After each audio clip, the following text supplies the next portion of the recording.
उम्मीद है आप ठीक ठाक होंगे, मस्त होंगे, बढ़िया होंगे। अमन, अरुण कुमार, संचित कुमार शर्मा, मनीष कुमार, काजल, मनीषा, निधि, शिवानी सिंह, अमन, रोहित कुशवाहा, मेरे प्यारे बच्चों आप सभी को नमस्कार, आप सभी का स्वागत है। आइए मेरे प्यारे बच्चों आगे बढ़ते हैं बिना इधर उधर की कोई बकवास किए, सीधा काम की बात, नो बकवास। आइए, जय भीम जय भीम। आइए देखिए मेरे प्यारे बच्चों, सवाल में क्या कह रहा है कि ट्रायंगल एबीसी में ए को डी से, बी को ई से तथा सी को एफ से मिलाया गया। डी बी सी को 3:5 में बांटता है। This ratio is 3:5। और ई ए सी को मेरे बच्चे 2:3 में बांट देता है। बहुत बढ़िया। अब हमसे पूछा था नहीं, A F is to F B की वैल्यू बताओ क्या होगी, और A O is to O D का रेशियो बताइए क्या होगा। आइए मेरे बाबू ध्यान से मेरी बात को सुनिए। अब आप एक बात समझेंगे कि मेरे बच्चे एक बात बताइए, अगर मैं तराजू यहाँ रख लूँ तो ये 3 है, ये 5 है, लेंथ का रेशियो 3:5, तो वेट का रेशियो 5:3 होगा। यानी यहाँ 5 होगा, यहाँ 3। मैंने क्या किया मेरे बेटे, मैंने ये किया कि तराजू, एक तराजू यहाँ पे रख दिया, ये बीच में पॉइंटर दे दिया पकड़ने वाला, एक तराजू मैंने यहाँ रख दिया। तो अगर लेंथ का रेशियो 3:5 है तो वेट का रेशियो 5:3 होगा। ऐसे ही मेरे बच्चे मैंने एक ताकड़ी ये वाली ले ली, तराजू इसका मैंने यहाँ रख दिया। तो अगर मेरे प्यारे बच्चों इनकी लेंथ का रेशियो 2:3 है तो वेट का रेशियो उल्टा होगा। आपने कहा जी हाँ, यानी ये वेट 3 होगा तो ये वाला वेट 2 होगा। बिल्कुल ठीक है। अब मेरे बच्चे इधर देखोगे तो 3 वेट भी आ रहा है, 2 वेट भी आ रहा है, तो सेट करो। कैसे सेट करें, 3 और 2 कैल्शियम ले लेते हैं, 6 किलोग्राम। अगर 6 किलोग्राम वजन लूँ तो 2 यूनिट 6 किलोग्राम, तो 1 यूनिट 3, तो 3 यूनिट आएगा 9 किलोग्राम। तो यहाँ 9 किलोग्राम वजन लटका होगा। ये 3 यूनिट 6 है तो 1 यूनिट 2, तो 5 यूनिट 10, तो यहाँ आएगा 10 किलोग्राम वजन लटका हुआ। अब आइए मेरे बच्चे अगली बात में, अगर आप ये बात समझ गए हैं, धीरे धीरे प्रैक्टिस होती रहेगी और इन चीज़ों से आप दूर हो जाएंगे, क्योंकि अब हमें लेंथ की तो जरूरत ही नहीं, वजन की जरूरत है। बेटा अब एक बात बताना, इस पॉइंट पे वेट कितना आ रहा है भाई, 10 किलो इस ताकड़ी में, 6 किलो यहाँ, तो यहाँ 16 किलो वजन आ रखा है। बिल्कुल ठीक है साहब। अब ये बताना कि इस जगह वेट तो निकालने की जरूरत ही नहीं ना, आ जाओ तो बस कर देते कार्रवाई। अब देखिए मेरे प्यारे बच्चों, अगर इस वाले तराजू में ध्यान दें हम, इस वाली तराजू में, एक यहाँ और एक यहाँ, इस वाली तराजू में मेरे प्यारे बच्चों अगर हम ध्यान दें, तो अगर इस वाली तराजू में हम ध्यान देते हैं तो यहाँ वजन का अनुपात 9:16 है, तो लेंथ का रेशियो होगा 16:9। ये 16 तो ये 9 है। बिल्कुल ठीक है। किसी भाई ने कोई लोड आएगा, कोई दिक्कत है क्या, नहीं। अब अगली चीज मेरे प्यारे बच्चों, यानी एओ इज टू ओडी का रेशियो सवाल ने पूछा, तो एओ इज टू ओडी का रेशियो बहुत है आसान है सर, इट इज 16:9, 16:9। अगला रेशियो पूछा था A F is to F B का।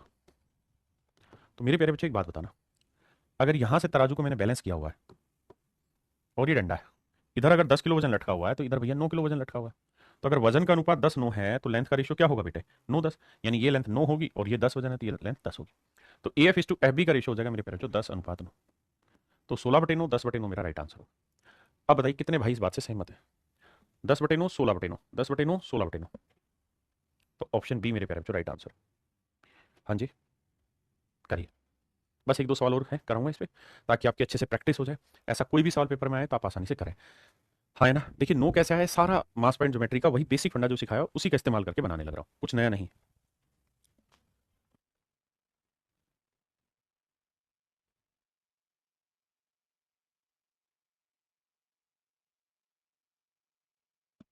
देखिए मेरे भाई, दिए गए चित्र में त्रिभुज एबीसी में ए को डी से और बी को ई से मिलाया गया, डी बी सी को 2:3 में काटता है,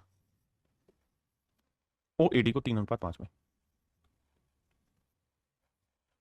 तो ए इज टू ई सी का रेशियो बताओ, B O is to O E का रेशियो बताओ।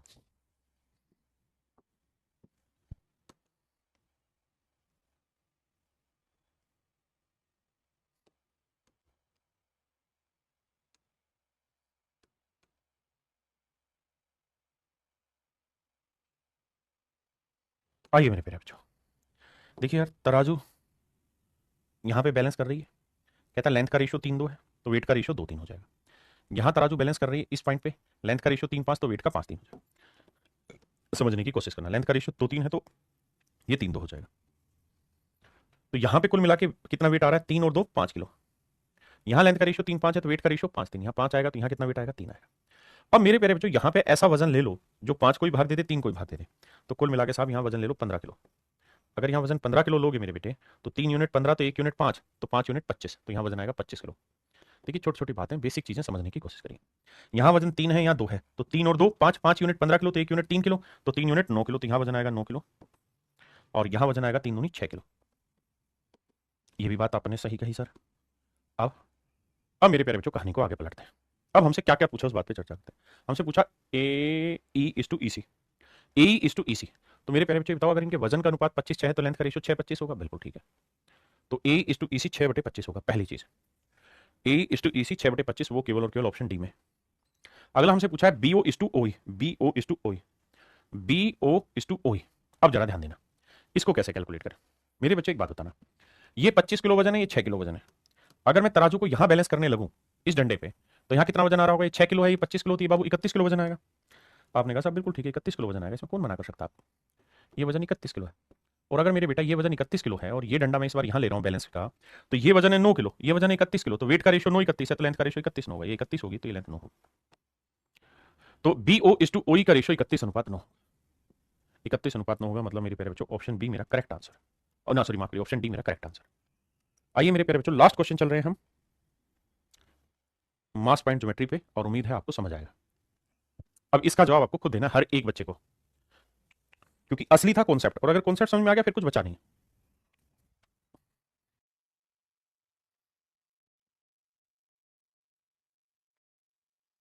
देखिए मेरे प्यारे बच्चों, सवाल में कह रहा है एओ इज टू ओडी 2:3,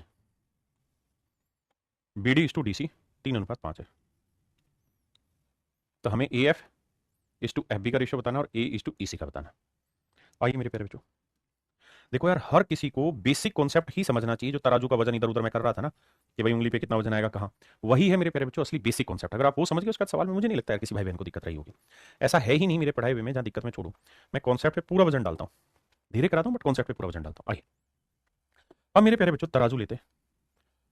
अगर मैं यहां तराजू लेता हूं इस पॉइंट पे, तो ये 3 5 है, तो वेट का रेशियो 5 3 आएगा। आप कहेंगे सही बात है, यानी यहाँ 5 आएगा, यहाँ 3। तो 5 और 3 वजन कितना बन गया साहब? 8। तो यहाँ वजन बना 8 किलो। ठीक है। यहां अगर मैं तराजू ले लूं बाबू, तो ध्यान देना यहाँ की बात पे, यहाँ अगर मैं उंगली रखूं तो ये 2 3 है, लेंथ का रेशियो तो वेट का रेशियो 3 2, ये 3 kg आएगा, तो ये 2 kg आएगा। आपने कहा ठीक है, तो यहाँ ऐसा वजन लेना चाहिए जो 2 और 8 दोनों को सेट कर दे। तो सर 2 और 8 दोनों को सेट कर दे, ऐसा वजन मैं 8 किलो ही ले लेता हूँ, क्योंकि दोनों का एलसीएम 8 किलो हो जाता है। तो 8 किलो, 8 यूनिट 8 किलो, तो 5 किलो आएगा ये वाला वजन। बहुत बढ़िया। और ये वाला वजन 3 किलो आएगा। बिल्कुल ठीक है। अब मेरे बाबू ये बताइए क्या, कि यहाँ 8 किलो करेंगे तो 2 यूनिट 8 किलो है, तो 2 यूनिट 8, तो 1 यूनिट 4, तो 3 यूनिट कितना होगा? 12 किलो। तो ये वेट आएगा मेरे प्यारे बच्चों 12 किलो। बिल्कुल ठीक है। अब आइए अगली बात पे। अब व्हाइट लाइनें हटाएंगे, सीधी सीधी लाइनें पहुंचाएंगे। आओ भैया, उम्मीद है आप समझ गए। अब कार्रवाई शुरू करते हैं। अगर ये 12 किलो है, ये 5 किलो है, तो लेंथ का रेशियो उल्टा होगा, 5 12 होगा। ये 12 किलो है, ये 3 किलो है, तो रेशियो लेंगे 3 एकम 3 3 चौक 12, वजन का अनुपात 4 1 है, तो लेंथ का रेशियो 1 4, ये 1 होगा तो ये 4 होगा। तो ये मेरे प्यारे बच्चों मेरे आंसर होंगे 5/12 1/4। बहुत ही शानदार और बेहतरीन 5/12 1/4 ऑप्शन ए। मुझे उम्मीद है मेरे प्यारे बच्चों कि आपको मास पॉइंट ज्योमेट्री थ्योरम बहुत अच्छे से क्लियर हो गई होगी, इसमें बढ़िया से आपको चीजें समझ में आई होंगी। मेरे प्यारे बच्चों, इससे सीडीएस में भी क्वेश्चन अटकते हैं, एसएससी में तो दवा के सवाल पूछेगा। मतलब ये एक बेहतरीन कॉन्सेप्ट है जिससे हर एग्जाम में सवाल पूछे जाते हैं, जिसको आप मिस नहीं कर सकते किसी भी हालत में। ये भी ध्यान रखिएगा, कॉन्सेप्ट पे फोकस रखिएगा, सवाल पे नहीं। सवाल बदल सकता है, कॉन्सेप्ट हर सवाल में लगेगा। मेरा तराजू का कॉन्सेप्ट मेरा खुद का बनाया हुआ कॉन्सेप्ट है। आपको ये ध्यान देना है, 2 तराजुएं हैं, इन दोनों तराजुओं के वजन जो है वो बीच वाले बैलेंसिंग पॉइंट पे रहता है। इनकी लेंथ का रेशियो इनके वजन से उल्टा होता है। बस यही तो 2 3 छोटी छोटी बातें इस कॉन्सेप्ट में। भाई तभी तो मुझे देसी टीचर कहते हैं। मैं टीचर इसीलिए तो हूं, मैं यूट्यूबर नहीं हूं ना। हमने तो चीजें अपनी खुद की पैदा की हुई है। आइए अब मेरे प्यारे बच्चों आगे बढ़ते हैं। अब मेरे प्यारे बच्चों एक नए कॉन्सेप्ट की तरफ बढ़ रहे हैं। कॉन्सेप्ट ध्यान से सीखिएगा क्या, कि अगर मेरे प्यारे बच्चों 2 ट्रायंगलें का बेस एक कॉमन हो, जैसे इस वाली ट्रायंगल का भी बेस यही वाली लाइन है, और इस वाली ट्रायंगल का बेस भी यही वाली लाइन है। कौन सी है? जिसपे नागिन चला रहा हूं। तो अगर 2 या 2 से ज्यादा ट्रायंगलों का बेस कॉमन हो, उभयनिष्ठ आधार हो, तो मेरे प्यारे बच्चों इनके एरिया का रेशियो वही होता है जो इस बेस पे डली हुई हाइट का रेशियो होता है, जो इस बेस पे डली हुई हाइट का रेशियो होता है। जैसे जैसे जैसे जैसे कैसे बताएं भैया, मान लीजिए हम यहाँ कह रहे हैं बाबू कि ई कोई लाइन है, ठीक है, ये कोई लाइन है। आपने कहा जी ओके रिपोर्ट है। अब मेरे प्यारे बच्चों मैं कह रहा हूँ एक ट्रायंगल मैंने ये वाली बना दी, ठीक है सर। एक ट्रायंगल मैंने ये वाली बना दी,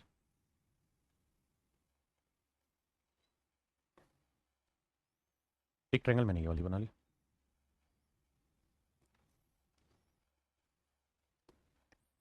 अब इनके मैं नाम रख रहा हूं। तो मेरे प्यारे बच्चों गौर से अगर आप ध्यान देंगे तो आपको एक चीज नोटिस करने को मिलेगी यहाँ पे, क्या कि ए बी जो है सभी का बेस कॉमन बना दे रहा है।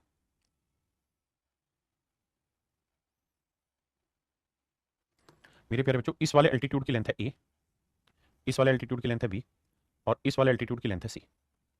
अब मैं आपसे ये जानना चाह रहा हूँ कि आप मुझे बताइए area of triangle A D B is to area of triangle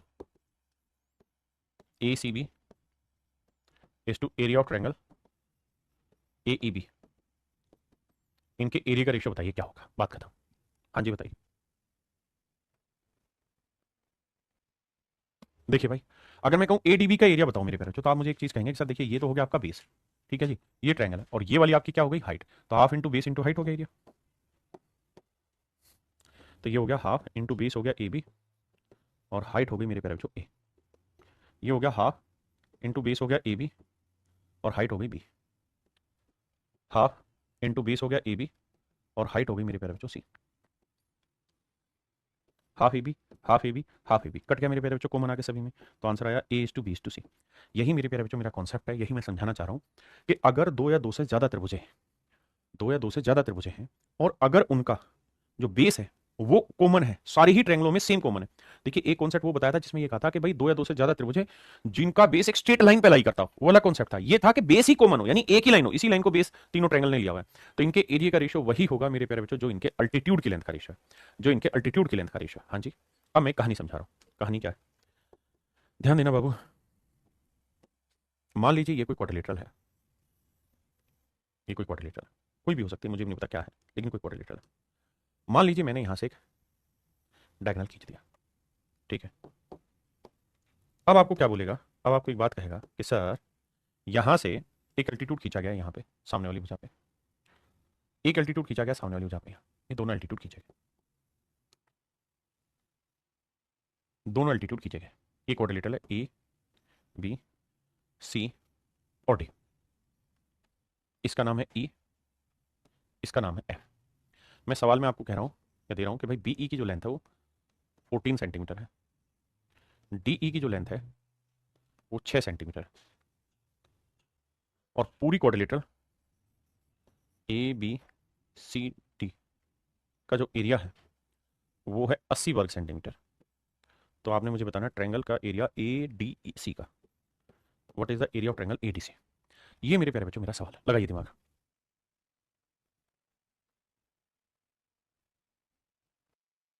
तो मेरे बाबू, मेरे नन्हे मुन्ने प्यारे बेटे, मुझे एक बात आप समझाओगे कि सर आप अपने आदमी हो इसलिए ध्यान से समझो, ये दोनों ही ट्रायंगलों का बेस है। मैं कहूंगा हाँ सर दोनों ही ट्रायंगल इसी लाइन पे बेस्ड है, यानी एसी दोनों ही त्रिभुजों का ओबेनिस्ट आधार है। तो सर एक ट्रायंगल ये वाली बनी, नागिन पे बनी हुई, बिल्कुल ठीक है। और सर एक ट्रायंगल ये वाली बनी, ये भी इसी नागिन पे बनी है। तो अगर मेरे बच्चे दो त्रिभुजों का आधार उभनिष्ठ है, कॉमन है, तो उनके एरिया का रेशियो वही होगा जो उनके उस बेस पर, उनके उस बेस पर डाले गए एल्टीट्यूड की लेंथ का रेशियो। और अगर आप मेरी थोड़ी सी इज्जत करें तो आप समझते हैं कि भैया बीई है 14 और डीई है 6, तो ये 14 6 है, तो इनका रेशियो ले लोगे 2 3 6 2 7 14। इसका मतलब सर इन दोनों ही ट्रायंगलों के एरिया का रेशियो भी 7 3 ही होगा। मतलब बाबू, मतलब सर ये है कि इस वाली ट्रायंगल का एरिया और इस वाली ट्रायंगल का एरिया जो होगा ना वो 7 3 ही होना है, सोचना ही नहीं है सर आपने कुछ। यानी सर ये एरिया 7 यूनिट होगा ना तो ये वाला एरिया 3 यूनिट होगा। टोटल एरिया 7 और 3 10 10 यूनिट 80 को रिप्रेजेंट कर रहा है, तो 1 यूनिट की वैल्यू 8। हमसे पूछ रहा है ए डी सी का एरिया, तो 3 यूनिट 3 8 है 24, तो एरिया आएगा सर 24 वर्ग सेकंड। क्या मेरी इस बात से वाकिफ है, समझते हैं मेरी बात को, हाँ है ना। ज्योमेट्री से पहले हमेशा ही ट्रिग्नोमेट्री पढ़ना चाहिए। क्लियर है भाई, अब आते हैं आगे। अब इसी पे बेस्ड कुछ क्वेश्चन लेने की कोशिश करो, करिए बाबू ट्राई। देखिए यार ये लेंथ है 6 सेंटीमीटर, ये लेंथ है 9 centimetre, lengths are very clearly, ये लेंथ है 6 सेंटीमीटर और ये वाली लेंथ है 9 सेंटीमीटर। मेरे बच्चे ध्यान से देखने वाली बात यहाँ पे ये है कि इन दोनों ही त्रिभुजों में यही बेस है, ये दोनों में कॉमन है, बिल्कुल कॉमन है। तो मेरे प्यारे बच्चे एक बात बताना, अगर ये दोनों में कॉमन है बेस, तो इनकी लेंथ का रेशियो 3 दूनी 6 3 3 2 अनुपात 3 है, बिल्कुल है साहब। तो बेटा इन दोनों ट्रायंगल के एरिया का रेशियो भी क्या होगा, 2 अनुपात 3 होगा, यानी एबीसी का 2 होगा तो बीसीडी का 3 होगा। Option B is your right answer मेरे बच्चे। हाँ जी, मैंने गलत लिख दिया था कि डी उसमें 6, डी अच्छा वो नाम गलत लिख दिए थे क्या, ओहो हो डी, ये भैया ई यहाँ लगा लेना, माफी चाहता हूँ, ई यहाँ लगा देना, एफ नहीं ठीक तो लिखा था, अच्छा मैंने उल्ट नहीं डी, ओहो मैं सटिया गया हूँ, ये डी एफ था बाबू, डी एफ था, माफी चाहता हूँ, माफी चाहता हूँ भाई, ये गलत हो गया। आगे आंसर नेक्स्ट भाई।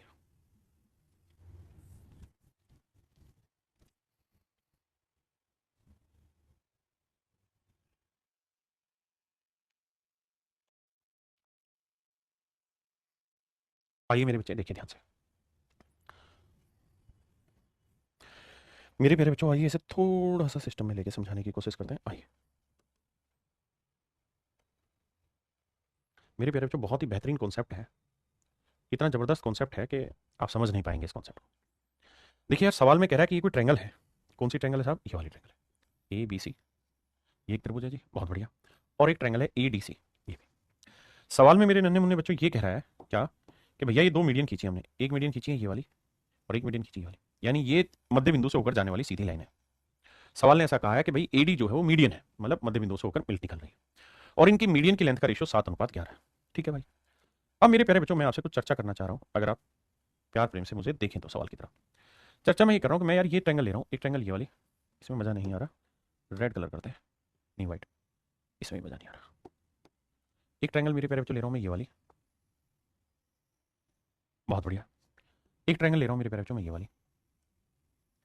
मैं आपसे सिर्फ ये जानना चाह रहा हूँ कि जो दोनों ट्रायंगलें हैं ये आपस में सिमिलर हैं या नहीं। आप कहेंगे बिल्कुल है सर, कैसे सिमिलर है? कहा है कि सर ये वाला एंगल और ये वाला एंगल दोनों आपस में इक्वल होंगे। क्यों सर? सर हम इन्हें कहते हैं वर्टिकली अपोजिट एंगल शीर्षाभिमुख कोण। वर्टिकली अपोजिट एंगल शीर्षाभिमुख कोण, ये कहलाते हैं मेरे प्यारे बच्चों वर्टिकल अपोजिट एंगल शीर्षाभिमुख कोण। बहुत बढ़िया। ये एंगल है 90 डिग्री का, और मेरे प्यारे बच्चों ये वाला कोण भी है 90 डिग्री का। अगर किसी त्रिभुज के कोई दो कोण आपस में बराबर आ जाते हैं तो त्रिभुज क्या हो जाती है मेरे प्यारे बच्चों? से वो हो जाती है सिमिलर। और अगर सिमिलर है तो इनकी हर करस्पॉन्डिंग साइड्स का रेशियो 7:11 होगा। अगर इनका रेशियो 7:11 है तो ये वाली साइड 7 अनुपात होगी तो ये 11 अनुपात होगी, ये वाली लेंथ 7 अनुपात होगी तो ये वाली लेंथ 11 अनुपात होगी। आपने कहा सर बात पहले पड़ गई, समझ में आ गई बात कि सर ये सिमिलर हो जा रही है, इसी वजह से आप ऐसा कह रहे हैं कि इनकी लेंथ का रेशियो 7:11 आएगा। ये लेंथ 7 आएगा सर, तो ये वाली लेंथ 11 आएगी। बिल्कुल ठीक है। अब बताओ सर, आगे क्या कहना चाह रहे हो? मैं आगे ये कहना चाह रहा हूँ, थोड़ी देर के लिए इस लाइन को हटा दे रहे हैं, so that you will feel better, so that you will feel better, so that you will feel better, ताकि आपको अच्छा महसूस हो सवाल में। तो मेरे नन्हे मुन्ने प्यारे बच्चों, मेरी बात ध्यान से सुनिए। ये लेंथ है 7, ये लेंथ है 11, तो इनकी लेंथ का रेशियो 7:11 आ गया। बिल्कुल आ गया। और मैंने थोड़ी देर पहले ये भी आपको बात समझाई थी कि अगर कोई दो या दो से ज्यादा त्रिभुज है का बेस एक ही लाइन हो, मतलब कॉमन लाइन हो, दोनों का बेस एक ही स्ट्रेट लाइन हो, दोनों का बेस कॉमन हो, भिन्निष्ठ हो, तो इनके एरिया का रेशियो वही होता है मेरे प्यारे बच्चों जो उनके बेस पर पड़े हुए है एल्टीट्यूड की लेंथ का रेशियो। तो ये एल्टीट्यूड 11 है तो ये वाला एल्टीट्यूड 7 है, तो इनके लेंथ का रेशियो 7:11, तो मतलब मेरे प्यारे बच्चों इनके एरिया का रेशियो 7:11 होगा। आपने कहा माशाल्लाह, शानदार, जानदार, जिंदाबाद। तो इनके एरिया का रेशियो भी सर 7:11 ही होगा, इसमें कहीं दूर दूर तक कोई दिक्कत नहीं। ठीक है साहब। अब आपसे सर यही सवाल ने पूछा था कि भैया इनके एरिया का रेशियो क्या होगा, तो आंसर होगा 7:11। बहुत बढ़िया। अब इसी कॉन्सेप्ट में मैं एक सवाल आपसे और डिस्कस करना चाह रहा हूं। आपको याद आएंगी वो पुरानी बातें। कौन सी बातें? जब मैंने एक सवाल में आपसे कहा क्या कि बेटे यहां से मैं एक मीडियन खींच रहा हूं, एक मध्यिका खींच रहा हूं यहां से, और एक मीडियन मैं खींच रहा हूं यहां से। आपने कहा ठीक है सर, ये दो मध्यिकाएं मैंने कहा कि मेरे बेटा मैं खींच रहा हूं, मीडियन होती जो सामने वाली साइड के मिड पॉइंट को जाके मिलाती। ठीक है साहब। अब ये ट्रायंगल है ए बी सी। आपने कहा ठीक है, ये डी और ये ई, बिल्कुल ठीक है। अब मेरे प्यारे बच्चों, आपको याद होगा मैंने आपको ये सिखा दिया था कि इस ट्रायंगल का एरिया 3 होगा तो इस वाली ट्रायंगल का एरिया 1 होगा। आप कहेंगे हाँ ये बात पल्ले पड़ गई थी, हमें कोई दिक्कत नहीं थी, ये बात आपने समझाई थी, हम जानते हैं कि इन ट्रायंगल्स के एरिया का रेशियो 3:1 होगा। बहुत बढ़िया। अब मैं आपसे ये कह रहा हूँ, ये भी सवाल मैंने करा रखा है लेकिन पूछना चाह रहा हूँ कि अगर मेरे प्यारे बच्चों ये है जी, ये है ओ, मैं आपको ये कह रहा हूँ कि भैया area of triangle A D E is to area of triangle D G E, इनके एरिया का रेशियो 3:1 है। आपने कहा साहब बिल्कुल ठीक है।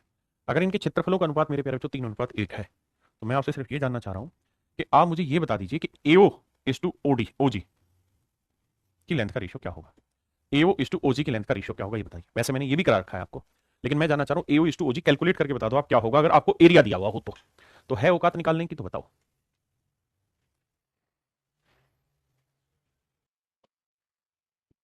देखिए बाबू ध्यान से आइए।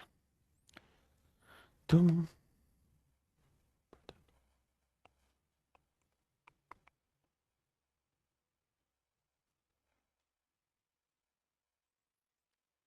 नहीं नहीं,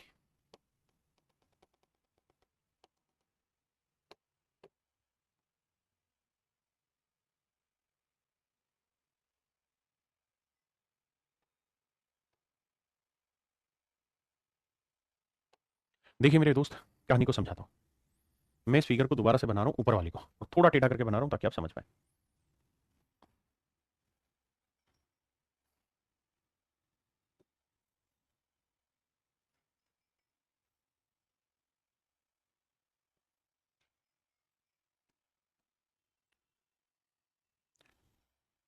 सिर्फ समझाने के लिए कि पता नहीं पेपर में कौन सा पार्ट आप यूज कर लें। वक्त का कोई भरोसा नहीं, इसलिए सारे कॉन्सेप्ट समझ के चल रहे हैं। ये है जी। मेरे प्यारे बच्चों, मैं ये कह ही रहा हूं कि इन दोनों ट्रायंगल के एरिया का रेशियो 3:1 है। आपने कहा अगर मेरे बच्चे इन दोनों ही ट्रायंगल के एरिया का रेशियो 3:1 है, तो यहां से सामने वाली लाइन पे जो अल्टीट्यूड हम ड्रॉ करेंगे, यानी यहां से सामने वाली लाइन पे ये अल्टीट्यूड, और यहां से सामने वाली लाइन पे ये वाला अल्टीट्यूड, अगर ये अल्टीट्यूड हम ड्रॉ करेंगे मेरे प्यारे बच्चों, तो ये जो अल्टीट्यूड ड्रॉ होंगे ये तय है कि ये जो दोनों अल्टीट्यूड हम ड्रॉ करेंगे मेरे नन्हे मुन्ने प्यारे बच्चों, इनकी भी लेंथ का रेशियो 3:1 होगा, क्योंकि जो इनके एरिया का रेशियो होगा वही इनके अल्टीट्यूड की लेंथ का रेशियो होगा। आपने कहा बिल्कुल ठीक है। अब मेरे प्यारे बच्चों, मैं क्या कर रहा हूं, मैं इनको आपस में मिला दे रहा हूं, इनको इनको आपस में मिला दे रहा हूं, और ये पॉइंट है ओ, और मुझसे रेशियो AO:OG का ही पूछा हुआ है, AO:OG का ही पूछा हुआ है। तो बस इस बात को आप ध्यान से देखिएगा, यहां वाली कहानी कोई क्या, कि मेरे प्यारे बच्चों यहां दो सिमिलर ट्रायंगल बनेंगी। कौन कौन सी? एक तो ये वाली, ये त्रिभुज, और एक ये वाली ट्रायंगल, दोनों आपस में सिमिलर हो जाएंगी। क्यों? क्योंकि ये वाला एंगल और ये वाला एंगल इक्वल होगा, वर्टिकल अपोजिट एंगल कहलाएगा। ये वाला कोण और ये वाला कोण मेरे प्यारे बच्चों वर्टिकल अपोजिट एंगल कहलाएगा, शीर्षाभिमुख कोण कहलाएगा। ये 90 का, ये 90 का, तो दो कोण बराबर होगी, दोनों त्रिभुज समरूप होगी, और अगर समरूप होगी तो इनकी साइडों की लेंथ का रेशियो 3 है, तो इन साइडों की लेंथ का रेशियो भी 3:1 ही होगा। ये मैं आपको कहना चाह रहा हूं। तो मेरे प्यारे बच्चों AO:OG की लेंथ का रेशियो भी 3:1 होगा। तो हम कई मायनों में ये भी कह सकते हैं कि अगर मेरे प्यारे बच्चों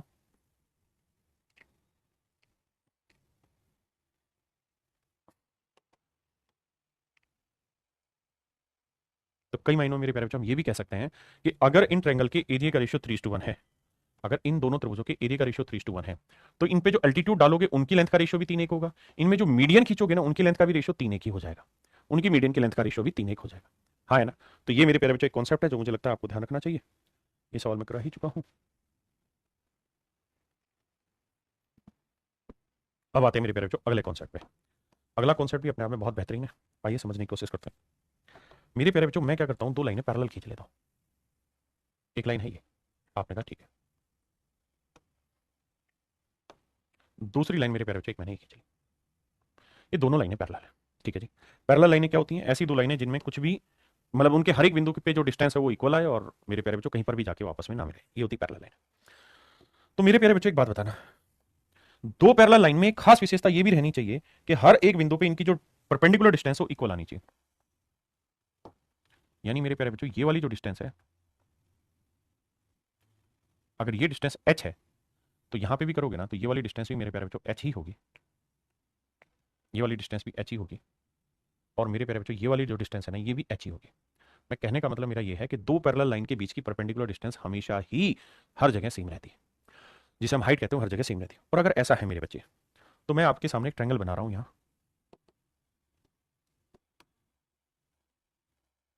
एक ट्रायंगल बना रहा हूं मेरे बच्चे, ये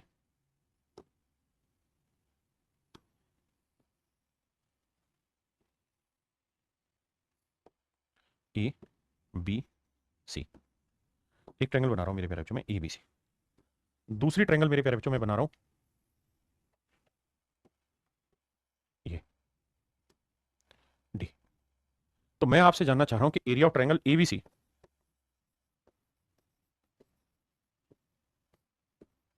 is to area of triangle ABD, इनके एरिया का रेशियो बताइए क्या होगा, लगाइए दिमाग।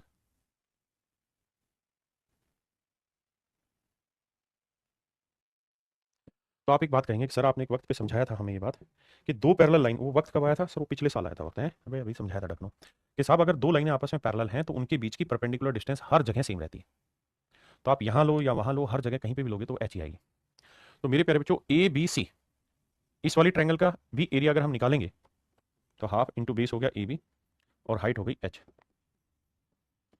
और ABD का भी एरिया निकालेंगे तो हाफ इंटू बेस हो गया मेरे प्यारे बच्चों AB, और हाइट इसकी भी h ही ली जाएगी। भाई ये बेशक चाहे ऑब्ट्यूज एंगल ट्रायंगल हो, ये बेशक ऑब्ट्यूज एंगल ट्रायंगल हो, लेकिन हाइट तो इसकी यही मानी जाएगी।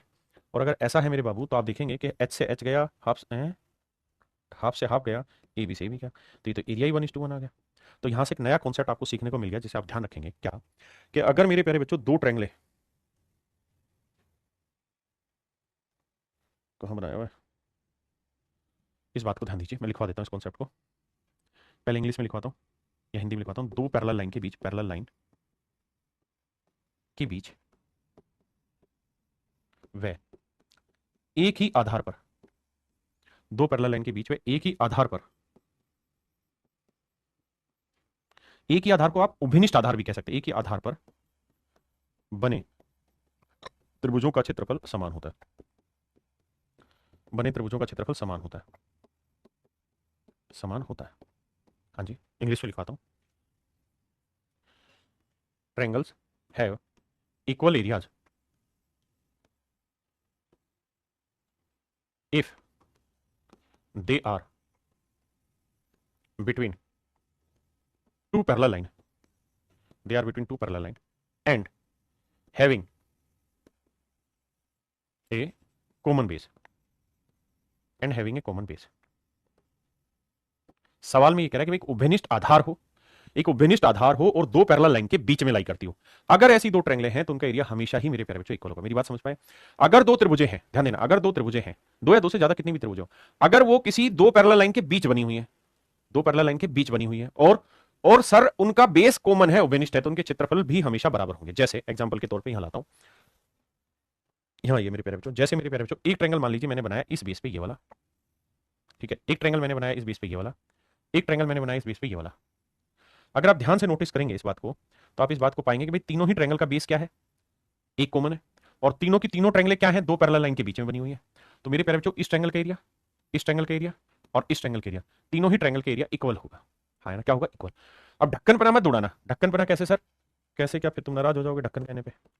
ढक्कन बना ऐसे कि कोई ये मेरे को ज्ञान मत देना कि सर देखो आपने कहा ना कि ये बेस ले लिया मैंने, इसी बेस पे सर ये वाली ट्रायंगल बनाई और इसी बेस पे सर मैं ये वाली ट्रायंगल बनाता हूं, क्या इक्वल होंगे एरिया? देखो दोनों के बीच नहीं रे ढक्कन, मैंने बीच का मतलब ये बोला है कि भाई ये बीच तभी होगी जब ये पैरेलल लाइन के बीच हो, यानी दोनों पैरेलल लाइन को टच करे, यानी इधर भी बनती हो तभी। ऐसे नहीं ना बीच में बना दे, वो थोड़ी बोला मैंने। तो इस बात को ध्यान देना। अगली बात पे आते हैं। इसी से मेरे बच्चे एक नया कॉन्सेप्ट बना लेगा।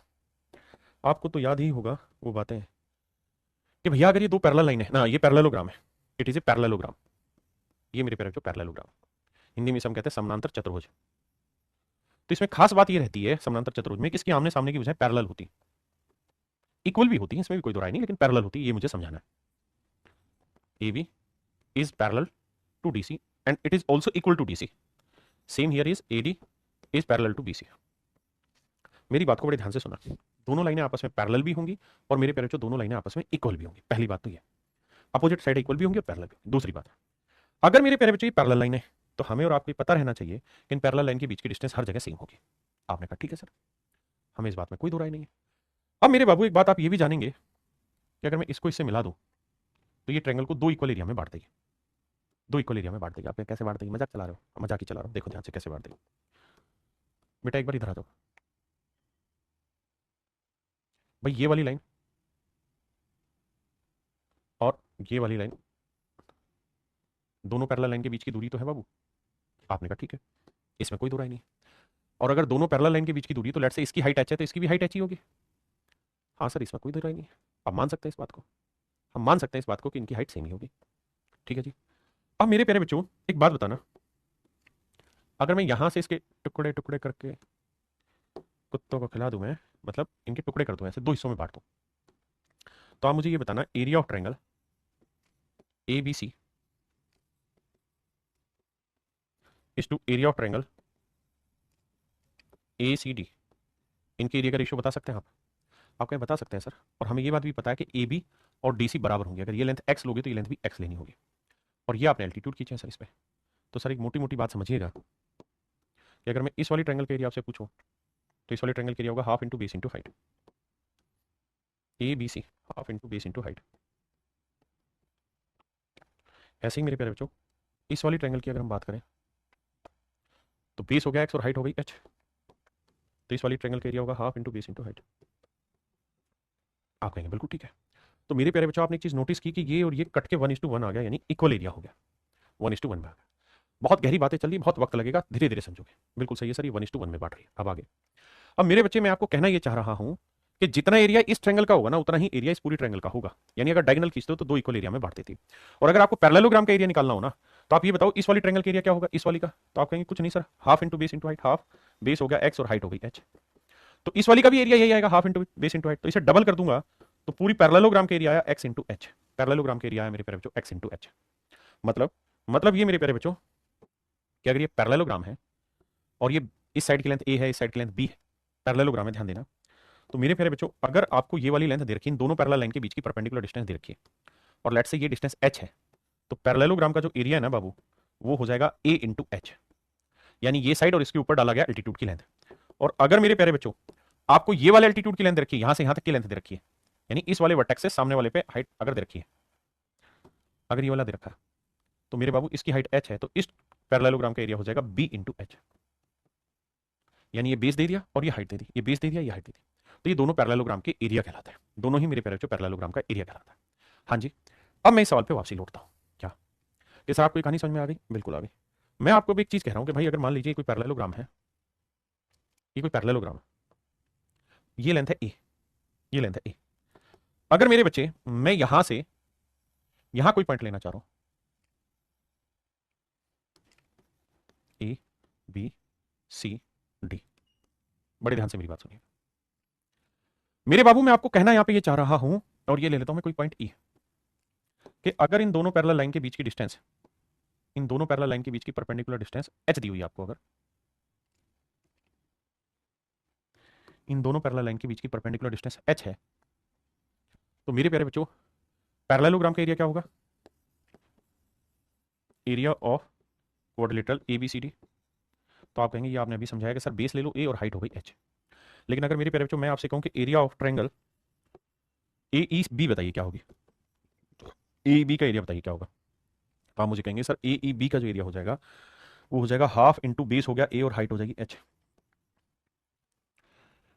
भैया बेस हो गया ए, हाइट हो गई एच, तो इस वाले ट्रायंगल का एरिया निकाल दिया, half into base into height A into H. बिल्कुल ठीक है। तो मेरे प्यारे बच्चों ये टोटल एरिया है और ये इसका आधा एरिया। आपने कहा ठीक है, यानी पूरी क्वाड्रिलेटरल का जो एरिया होगा उसका आधा एरिया इस छोटे वाले ट्रायंगल का होगा। किसी भाई को यहां तक मेरे प्यारे बच्चों कोई दिक्कत है, कोई समस्या है तो मुझे खुल के बताइए, मैं आपकी समस्या का समाधान करने का प्रयास करूंगा। हाँ जी, आपने कहा ठीक है। तो मेरे बच्चे मैंने ये समझाया आपको कि अगर किसी पैरेललोग्राम में किसी भी बिंदु को अगर आप दो साइडों से मिलाओगे तो इस ट्रायंगल का जो एरिया बनेगा पूरी ट्रायंगल की, तो इस पूरी क्वाड्रिलेटरल के एरिया का आधा हो। फिर से समझाने की कोशिश करता हूं। देखिए कॉन्सेप्ट समझाने में वक्त लगता है,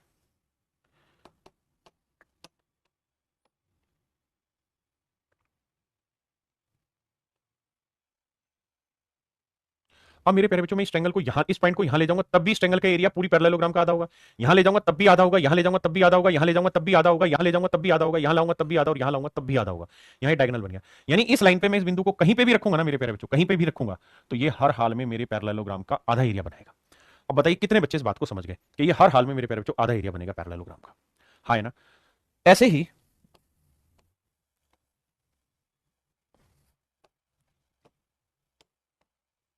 मेरे प्यारे बच्चों में यहां कोई लाइन ले लो और यहां कोई लाइन ले लो, तो मैं यहां लाऊंगा तब भी ये पूरे पैरेललोग्राम का आधा एरिया बनेगा, यहां लाऊंगा तब भी आधा, यहां लाऊंगा तब भी आधा, यानी किसी भी बिंदु पे इस लाइन पे कहीं पे भी घुमाता रहूंगा ना तो ये आधा ही एरिया बनाएगा। ये कहूं ना कि भाई बताओ ये एरिया कितना है, तो भी आधा है। पूरी पैरेललोग्राम का एरिया 100 है तो ये ट्रायंगल का एरिया 50 है। अब बताओ जी कितना है? अभी भी 50 ही है। अब बताओ जी अब कितना है? अभी भी 50 ही होगा। अब बताओ साहब अब कितना है? अभी भी 50 होगा। अब बताओ साहब अब कितना है? अभी भी 50 होगा। यानी ये मेरे प्यारे बच्चों बराबर एरिया बनाएगा। ये मैं आपको समझाने की कोशिश कर रहा हूं। That's my point and I hope you will understand it very much clearly. हाँ है ना? क्या मेरी बात समझ गए?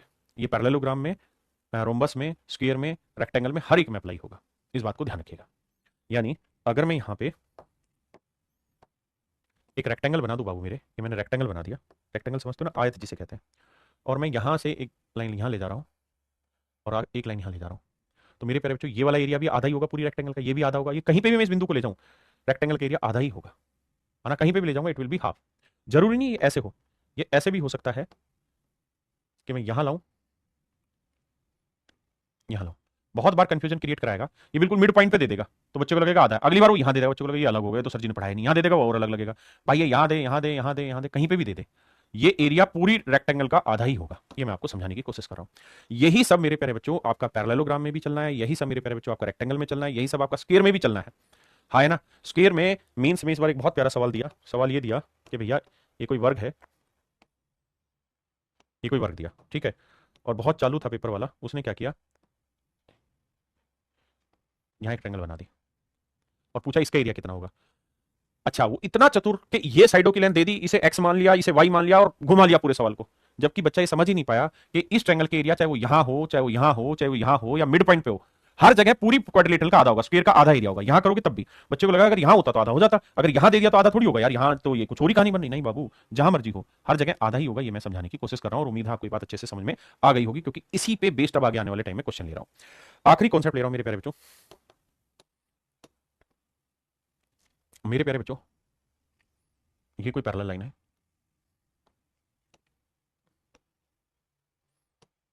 ये कोई पैरेलल लाइन है और ये दूसरी पैरेलल लाइन है। ठीक है जी, दो पैरेलल लाइन, ये मेरे बच्चे दो पैरेलल लाइन है। बड़े ध्यान से मेरी बात सुनिएगा। अगर मैं इन दो पैरेलल लाइन के बीच में कोई भी क्वाड्रिलेटरल बना रहा हूं, कोई पैरेललोग्राम ही बना रहा हूं, लेट्स से ये पैरेललोग्राम मैं बना रहा हूं, आपने कहा जी ठीक है। अब मेरे बच्चे में एक पैरेललोग्राम और बना दे रहा हूं,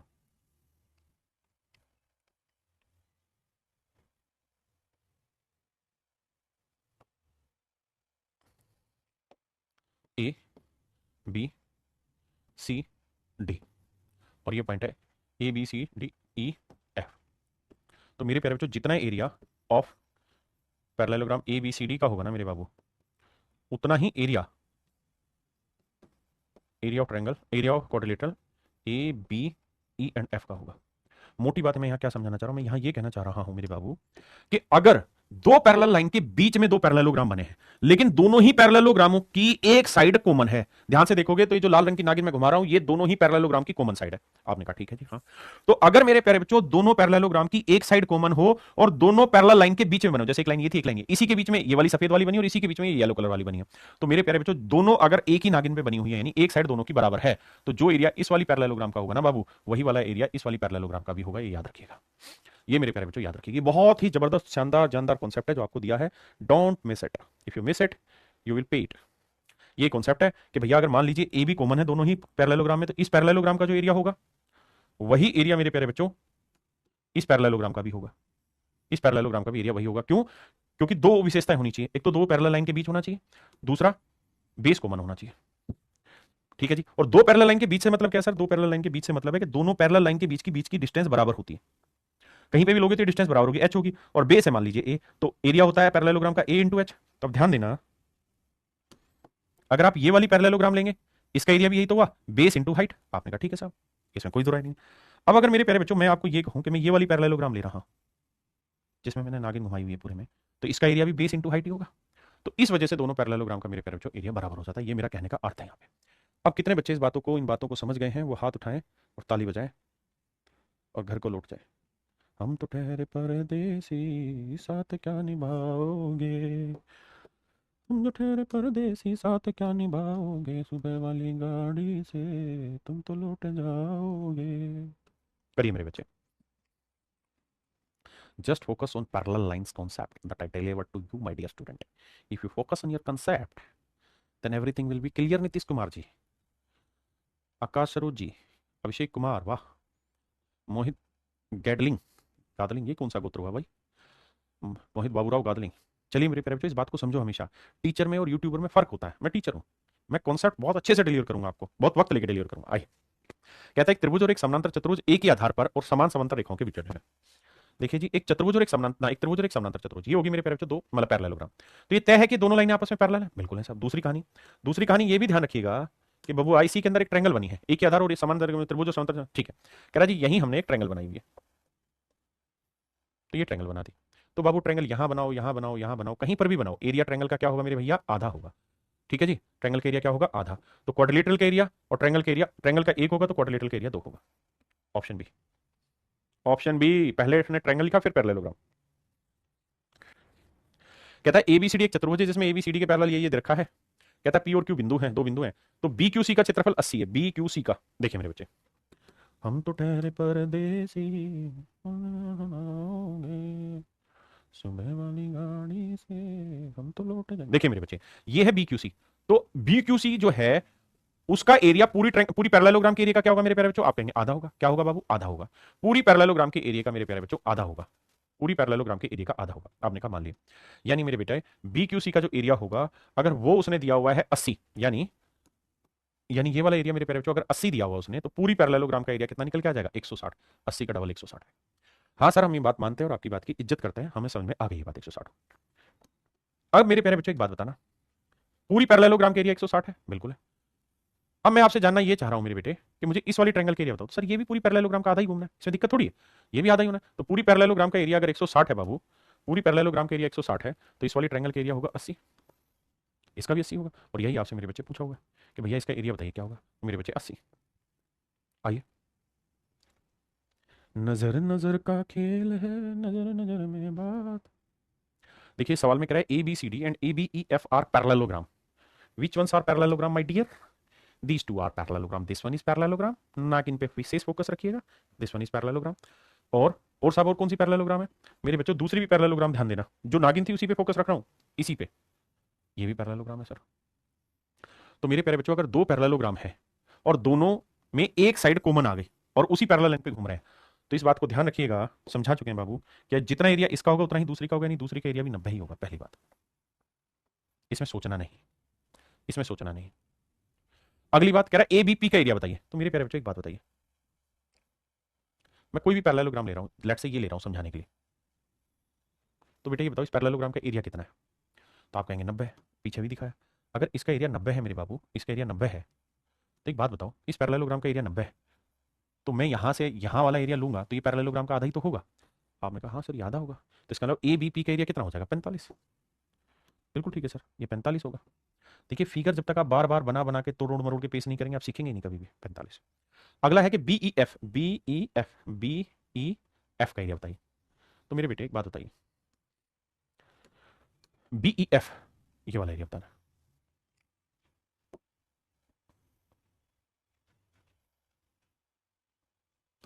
तो बेटे एक बात बताओ, बात ये बताना कि भैया ये पैरेललोग्राम है।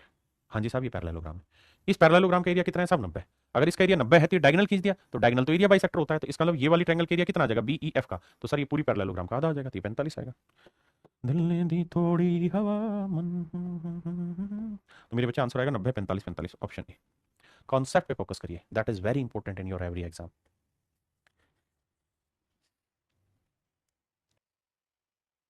देखिए मेरे बच्चे सवाल में ये कह रहा है कि भैया दो पैरेललोग्राम है P Q R S, P Q R S. तो ध्यान देना इस वाली लाइन पे, ठीक है साहब। और अगला है ए बी सी ना ए बी आर एस, इसमें भी मेरे बच्चे इसी लाइन पे ध्यान देना। आपने कहा बिल्कुल ठीक है। तो दोनों पैरेललोग्राम का पहली बात तो एरिया सेम होगा, है ना। अब कह रहा है अगर पी क्यू आर एस का एरिया 100 है, पी क्यू आर एस का एरिया 100 है, तो ए एक्स एस का एरिया बताइए कितना होगा? ध्यान देना मेरे बच्चे। दिल ने दी थोड़ी हवा मन। अब मेरे प्यारे बच्चे एक बात आना, अगर पी क्यू आर एस का एरिया 100 है, तो ए बी आर एस का एरिया भी 100 ही होगा। बिल्कुल होगा सर। दिल ने दी थोड़ी हवा।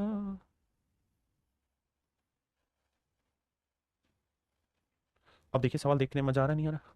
सर बिल्कुल मजा आ रहा है। कैसे मजा आ रहा है? कि सर पूरी इस पैरेललोग्राम का भी एरिया 100 होगा, हमने ये वाला साइड पकड़ रखा है, तो भैया इस ट्रायंगल का एरिया क्या होगा? आधा होगा, 50। तो आंसर आएगा 50। हाँ है ना मेरे प्यारे बच्चे, मेरा आंसर। देखिए यार सवाल में ये कह रहा है कि ए बी सी डी समानांतर चतुर्भुज है। ए बी सी डी एक समानांतर चतुर्भुज है मेरे प्यारे बच्चों। ए बी सी डी एक समानांतर चतुर्भुज है, बहुत सुंदर, जिसका क्षेत्रफल 40 वर्ग सेंटीमीटर है। तो area of triangle P C D बताइए। तो पी सी एंड देन फिर डी, इस ट्रायंगल का एरिया बताना है मेरे प्यारे बच्चों क्या होगा। अब मेरे प्यारे बच्चों एक खास और विशेष चीज आपको बताने जा रहा हूं, बड़े ध्यान से मेरी बात सुनिए। देखिए इस बात को तो आप समझते हैं कि अगर दो लाइनें आपस में पैरेलल हो, तो दो पैरेलल लाइनों और एक ही आधार पर बने त्रिभुजों का क्षेत्रफल हमेशा बराबर होता है। आपने कहा जी ठीक है। अब आप ये बात तो जान ही रहे हैं कि ये एक पैरेललोग्राम है। आपने कहा बिल्कुल ठीक है। अगर ये पैरेललोग्राम है मेरे प्यारे बच्चों, तो इस पैरेललोग्राम का एरिया कितना है? 40। अगर इस पैरेललोग्राम का एरिया मेरे बच्चे 40 है, इस पैरेललोग्राम का एरिया 40 है मेरे बच्चों, ध्यान देना। इस समानांतर चतुर्भुज का एरिया 40 है, तो समानांतर चतुर्भुज वो होती है जिसकी सारी भुजाएं आपस में आमने सामने की भुजाएं पैरेलल हो। आपने कहा ठीक है। तो मेरे प्यारे बच्चे एक बात बताना, इसी ट्रायंगल से मैं ये बेस बनाऊं। अब देखिए ट्रायंगल ये वाली लूं मैं, इसका भी एरिया उतना ही होगा क्योंकि दो पैरेलल लाइन के बीच चल रही है। यहां लूं तब भी एरिया उतना ही रहेगा, तो हर हाल में इसका एरिया क्या होगा? सेम होगा। सेम होगा इस ट्रायंगल का एरिया, कहीं पे भी लेके चला जाऊं। और ये पैरेललोग्राम का आधा है। आप कहें जी पल्ले नहीं पड़ी बात, कोई दिक्कत नहीं, समझाते हैं भाई, समझाने की कोशिश करते हैं। पल्ले क्यों नहीं पड़ रही आपको, थोड़ा और दिखाते हैं दूर की चीजें, तब पल्ले पड़ेगी। मैं ये कह रहा हूं भाई ये बात तो तय है कि ये पैरेललोग्राम है। अगर मेरे प्यारे बच्चों ये पैरेललोग्राम है, तो ये वाली लाइन और ये वाली लाइन पैरेलल होगी। और अगर मैं इसी लाइन को एक्सटेंड कर रहा हूं तो ये भी पैरेलल की लाइन होगी इन दोनों की। आपने कहा ठीक है। अब मुझे एक चीज बताना मेरे प्यारे बच्चों, इसी बेस पे तो मैं ट्रायंगल बना रहा हूं ये वाली। आपने कहा ठीक है, तो इस ट्रायंगल का एरिया क्या होगा सर, पूरी पैरेललोग्राम का आधा। और इसी बेस से मैं ट्रायंगल यहां बनाऊं तो भी पैरेललोग्राम का आधा, यहां बनाऊं तब भी आधा, यहां बनाऊं तब भी आधा, और यहां बनाऊंगा तब भी मेरे प्यारे बच्चों आधा ही होगा। हाँ है ना, तब भी मेरे बच्चे क्या होगा, आधा होगा। तो इसका मतलब मेरे प्यारे बच्चों ये वाली जो ट्रायंगल बनी ना, डी डीपीसी या पीसीडी, इसका एरिया भी 40 का आधा ही होगा, एंड दैट इज 20 वर्ग सेंटीमीटर, 20 वर्ग सेंटीमीटर।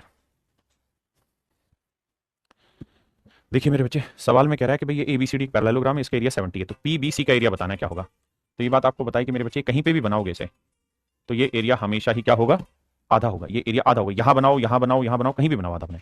दूसरा, अगर इस वाली लाइन को, ये जो लाइन है आपकी एडी, इसको मैं इधर बढ़ा दूं या इधर बढ़ा दूं तो भी मेरे बच्चे दोनों सिचुएशन में इस पैरेलल लाइन पे जहां पे बनेगा ना तो ये एरिया आधा ही होगा पूरी पैरेललोग्राम का, ध्यान रखना। इधर अगर मैं बढ़ाता चला जाऊंगा ना यहाँ तो भी ये आधा ही रहेगा। तो ये एरिया मेरे प्यारे बच्चों क्या रहना है, आधा रहना। तो 70 का आधा हो जाएगा मेरे बाबू 35।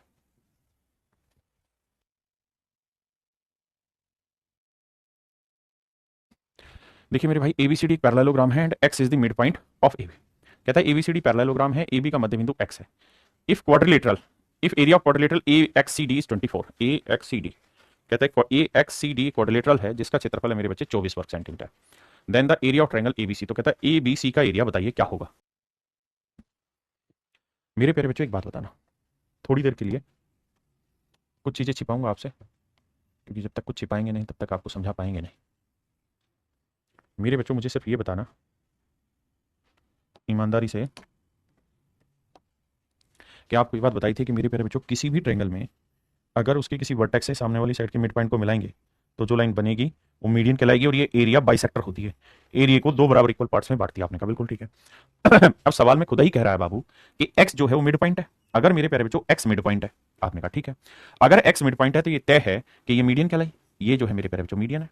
भाई किसी वर्टेक्स से सामने वाली साइड के मिड पॉइंट को मिलाने वाली लाइन ही तो मीडियन कहलाती है, बिल्कुल ठीक है। तो अगर ये मिड पॉइंट है और ये मीडियन है तो जितना एरिया इसका होगा उतना ही एरिया मेरे प्यारे बच्चों इसका होगा। आपने कहा ये बात ठीक है सर, हम इस बात से सहमत है। अब मेरे बच्चे एक बात बताना, अब इधर आ जाइए और मुझे खुल के बताइए A B C D parallelogram है कि नहीं। आपने सर दे रखी है, अगर ये पैरेललोग्राम है तो ये इसका डायगोनल है, और मैंने बताया कि डायगोनल एरिया बाइसेक्टर होता है, यानी ये इस एरिया को दो बराबर भागों में बांटेगा, बिल्कुल ठीक है सर।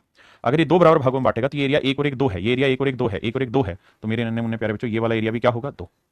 भाई ये एरिया एक और एक दो है तो ये वाला एरिया भी क्या होगा, दो। तो पूरा एरिया कितना बना, दो और एक तीन और एक चार, तो पूरी क्वाड्रिलेटरल का एरिया 4 यूनिट हुआ, जबकि वो रिप्रेजेंट कर रहा है 24 वर्ग सेंटीमीटर का।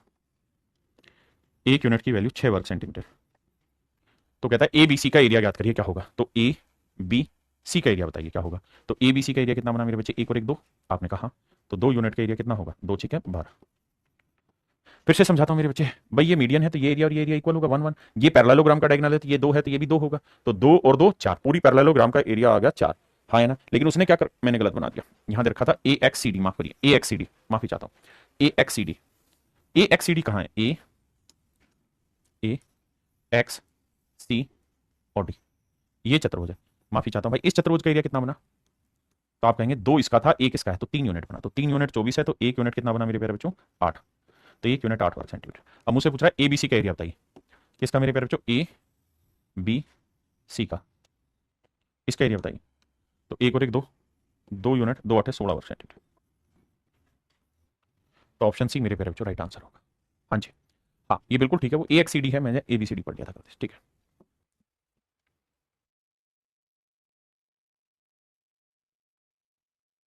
देखिए मेरे भाई, सवाल में कह रहा है कि P Q R S is a parallelogram with P Q side 8 centimetre, P Q की लेंथ है 8 centimetre, and area of triangle P Q x is 32 centimetre square. देखो यार, ये तो तय है कि पूरी पैरेललोग्राम का एरिया जो भी होगा उसका आधा पी क्यू एक्स का होगा, तो पूरी पैरेललोग्राम का जो एरिया होगा, यानी area of triangle P Q R S, मतलब क्वाड्रिलेटरल माफ करिए, P Q R S is 64 centimetre square, is 64 centimetre square. अब कह रहा था altitude of P Q R S with base P Q, तो कहता है बेस पी क्यू,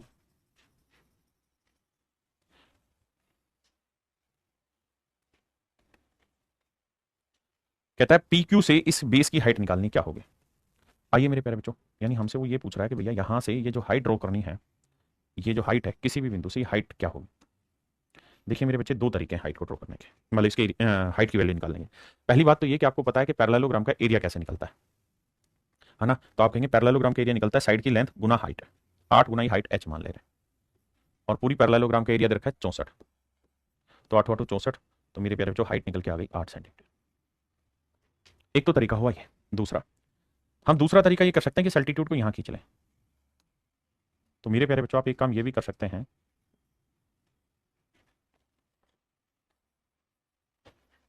कि इस वाली ट्रायंगल का एरिया निकाल सकते हैं ऐसे। हाँ कैसे? तो इसका एरिया दे रखा है, तो बेस हो गया हाफ इंटू बेस हो गया 8 और हाइट हो गई h, और बराबर एरिया इस पूरी ट्रायंगल का कितना दे रखा है 32। तो हम ऐसे भी इसका एरिया निकाल सकते हैं, 2 चौक 8 4 8 32, तो h की वैल्यू आएगी मेरे बच्चे 8 सेंटीमीटर। यानी ऑप्शन डी मेरे प्यारे बच्चों right answer. Option D right answer. करिए।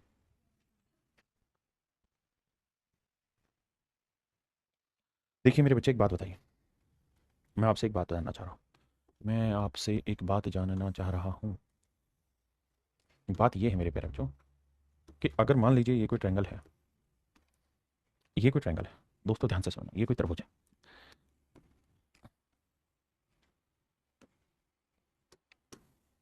जैसी ये फिगर है ना, मैं बेसिकली वैसी फिगर बनाने की कोशिश कर रहा हूँ। ये फिगर जैसी है ना, मैं ये फिगर बनाने की कोशिश कर रहा हूँ, और इससे मैं आपको समझाने की कोशिश करना चाह रहा हूँ सवाल पे, क्योंकि सारा सवाल इसी बात से समझ में आएगा, दूसरा तरीका नहीं है। ध्यान ये देना कि ये ए है, ये बी है, और ये मेरे प्यारे बच्चों ई है, ठीक है। और एफ सी जो थी वो इसके पैरेलल लाइन थी, एफ सी जो थी वो पैरेलल लाइन थी, ये वाली लाइन है एफ सी। मैंने क्या करा है, यही लाइन उठा के यहाँ टेक दी एफ सी, ठीक है जी, ये लाइन है एफ सी। सवाल ने कहा है कि बी सी और सी ई बराबर है, जितनी लेंथ बी सी की है उतनी ही लेंथ सी ई की। अब देखिए पिक्चर क्लियर हो गई, आप कहेंगे हाँ। मेरे प्यारे बच्चों पिक्चर क्लियर करने के पीछे का उद्देश्य ये है कि इस बात को समझा जाए कि भाई ये दोनों लाइनें पैरेलल हैं ही। क्यों पैरेलल हैं साहब? क्योंकि पैरेललोग्राम की साइड है ये वाली और ये वाली, बिल्कुल ठीक है। और अगर ये दोनों लाइनें पैरेलल हैं, ये वाली लाइन और ये वाली लाइन पैरेलल है, और ये दोनों साइडें बराबर हैं, तो इसका मतलब ये मिड पॉइंट है। तो मेरे प्यारे बच्चों अगर एक लाइन के पैरेलल हम दूसरी लाइन खींचेंगे तो जो रेशियो इस साइड का इस साइड से होगा वही रेशियो इसका इससे होगा। अगर ये इक्वल है 1:1 तो ये भी इक्वल होंगे, और ये इक्वल हुए तो इसका मतलब ये मिड पॉइंट हुआ। आपने कहा ठीक है। यानी मेरे बच्चे मैं कहना ये चाह रहा हूं एफ जो है ना वो ए ई का मिड पॉइंट है, एफ जो है वो ए ई का मिड पॉइंट है। पहले इतनी बात समझिए फिर आगे आता है। एफ ए ई का मिड पॉइंट है, और अगर मेरे बच्चे एफ ए का मिड पॉइंट है तो इसका मतलब ए बी की लेंथ 2 होगी तो एफ सी की लेंथ 1 होगी। यानी कहने का मतलब अगर ए बी की लेंथ 2 होगी तो एफ सी की लेंथ 1 होगी। आप कहेंगे बिल्कुल ठीक है। और आप इस बात से भी वाकिफ होंगे कि ये पैरेललोग्राम है, तो जो लेंथ आपकी ए बी की बनेगी, जो लेंथ मेरे प्यारे बच्चों ए बी की होगी वही लेंथ तो डी सी की होगी। हाँ जी, तो ये लेंथ 1 है तो ये पूरी 2 है, तो ये भी क्या आएगी 1, तो ये लेंथ भी मेरे प्यारे बच्चों कितनी आएगी 1, तो ये लेंथ भी मेरे प्यारे बच्चों 1 आएगी। आपने कहा ठीक है। अब मेरे बच्चे आप तो समझदार हैं, और अगर आप समझदार हैं तो मेरी बात को ध्यान से रीड करिएगा जो मैं समझाना चाह रहा हूं।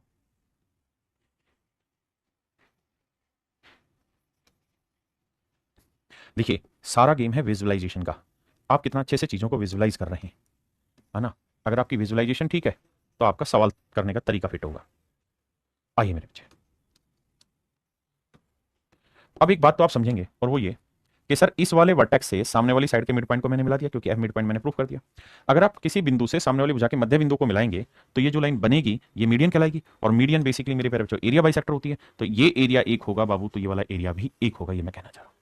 यानी ये दोनों एरिया आपस में इक्वल होगा। आपने कहा ठीक है जी। और अगर ये दोनों एरिया इक्वल हैं तो हमें ये बात समझनी चाहिए पूरे दिलो जान से कि भैया ये एरिया तो उसने दे रखा है पहले से 3 है, तो ये एरिया 3 है बाबू, तो ये वाला एरिया भी तो 3 ही होगा क्योंकि इक्वल है, बिल्कुल ठीक है। और मेरे प्यारे बच्चों ये पैरेललोग्राम है ए बी सी डी, और अगर ये पैरेललोग्राम है और ये इसका डायगोनल है, तो डायगोनल क्या करता है जी, पैरेललोग्राम को 2 इक्वल एरिया में बांटता है। तो ये एरिया 3 और 3 6 है, तो ये वाला एरिया भी मेरे प्यारे बच्चों क्या होगा 6, ये एरिया भी क्या होगा 6। तो पूरी पैरेललोग्राम का एरिया होगा 6 3 9 3 12, तो मेरे प्यारे बच्चों मेरे पैरेललोग्राम का एरिया आ जाएगा 12 वर्ग सेंटीमीटर। हाँ जी, आइए मेरे नन्हे मुन्ने प्यारे बच्चों, एक बात बताइए भाई,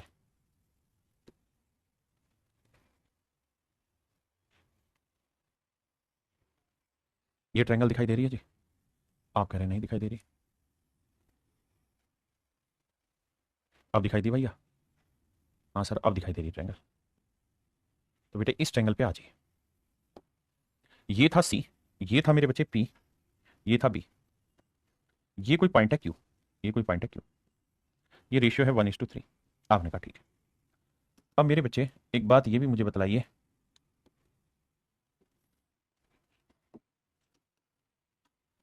और बड़े ध्यान से मेरी बात को सुनिए समझिए। इस त्रिभुज में 2 ट्रायंगल बनी है, एक ट्रायंगल है मेरे प्यारे बच्चों ये वाली, और एक ट्रायंगल है मेरे बच्चों ये वाली। दोनों की दोनों जो त्रिभुजें हैं मेरे प्यारे बच्चों, दोनों की दोनों जो ट्रायंगले हैं वो किसी एक ही सेम स्ट्रेट लाइन पे बेस्ड है, इसी लाइन पे बेस्ड है। भाई पी सी पे ही तो बेस्ड है, सी क्यू बी और पी क्यू बी दोनों इसी पे बेस्ड है। आपने कहा ठीक है। अगर मेरे प्यारे बच्चों दोनों ट्रायंगले एक ही स्ट्रेट लाइन पे बेस्ड हैं और उनका एक उभयनिष्ठ शीर्ष भी है जो बेस से दूर है, तो इनके एरिया का रेशियो भी वही होगा जो इनके बेस की लेंथ का है। तो अगर इनके बेस की लेंथ का रेशियो 1:3 है तो एरिया का रेशियो भी 1:3 होगा। मतलब ये एरिया 1 यूनिट होगा तो ये एरिया 3 यूनिट होगा। जबकि सवाल ने हमें दे रखा है क्या कि भैया बी पी क्यू का एरिया 10 है, बी पी क्यू का एरिया 10 है, तो ये एरिया 10 होगा मेरे प्यारे बच्चों, तो ये एरिया होगा 30। पहले इतनी बात समझिए फिर लड़ाई आगे लड़ाई। देखिए छोटे छोटे सारे ही कॉन्सेप्ट अप्लाई होंगे, पहले इतनी बात समझिए फिर आगे बढ़ते हैं। अगर आप इतनी बात से वाकिफ हैं और आप ये बात समझ गए जो मैं समझाना चाह रहा हूं,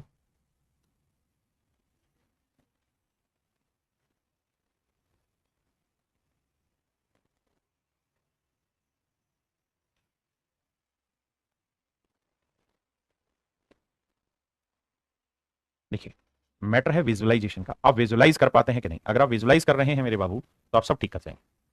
अब मेरी बात पे विशेष ध्यान दिया जाए और फोकस रखा जाए सवाल पे कि भाई ये एरिया पी बी सी का एरिया कितना बना, 10 और 30 40। आपने कहा ठीक है, तो ये एरिया बना सर 40। अब मेरे प्यारे बच्चों सवाल में ये कह रहा है कि पी जो है वो भुजा ए बी का मध्य बिंदु है, P is the mid point of side A B. अगर पी भुजा ए बी का मध्य बिंदु है, P is the mid point of side A B, P भुजा ए बी का मध्य बिंदु है मेरे प्यारे बच्चों, तो ये भी तो बात समझने लायक है कि भाई पी अगर मिड पॉइंट है तो किसी वर्टेक्स से सामने वाली साइड के मिड पॉइंट को मिलाएंगे तो जो लाइन बनेगी वो मीडियन होगी, और मीडियन क्या करती है, एरिया बाइसेक्ट करती है। तो सर जी अगर ये वाला एरिया 40 है तो ये वाला एरिया भी हर हाल में 40 हो। बहुत सुंदर। किसी भाई बहन ने कोई लोड आ गया थे तो 10 यार मैंने, आपने कहा ना जी ना कोई दिक्कत ना है बाबू। अब मेरे भैया ये बताओ ये क्वाड्रिलेटरल है कि नहीं है। आपने कहा जी हाँ ये क्वाड्रिलेटरल है। अगर ये क्वाड्रिलेटरल है, ये चतुर्भुज है, तो ध्यान देना ए बी सी डी ये चतुर्भुज है। अगर ये चतुर्भुज है तो मेरे प्यारे बच्चों ये क्या हुआ, इस चतुर्भुज का डायगोनल हुआ, समांतर चतुर्भुज का, बिल्कुल ठीक है। और डायगोनल जो होता है पैरेललोग्राम का, वो पैरेललोग्राम को दो इक्वल एरिया में बांटता है। तो ये एरिया 40 और 40 80 है, तो ये वाला एरिया भी तो 80 होगा बाबू। तो ये वाला एरिया भी मेरे प्यारे बच्चों 80, बिल्कुल ठीक है। अब मुझसे क्या पूछा, मुझसे ये पूछा एबीसीडी का एरिया बताइए, ए बी सी डी का एरिया बताइए। तो 40 और 40 80 और 80 160। तो मेरे प्यारे बच्चों ऑप्शन सी मेरा एब्सोल्युटली करेक्ट है।